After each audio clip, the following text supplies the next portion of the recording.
वज़न कम करने के आसान तरीके।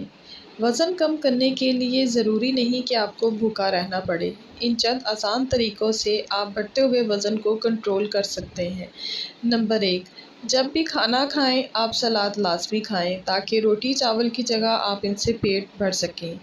नंबर 2, सिर्फ़ इस वक्त खाएं जब आपको ज़रूरत हो, बगैर भूख के खाना मत खाएं। नंबर 3, दूध मलाई के बगैर इस्तेमाल करें और 2 बार दूध को उबालें। नंबर 4, हफ्ते में 3 से 4 बार ज़ीरे का कहवा पिएं। नंबर 5, दिन में 2 से 3 बार पुदीने का कहवा पिएं। नंबर 6, खाना खाते वक्त ध्यान सारा खाने पर रखें। नंबर 7, रोज़ाना कम से कम 10 मिनट पैदल चलें। नंबर 8, फल खाएं।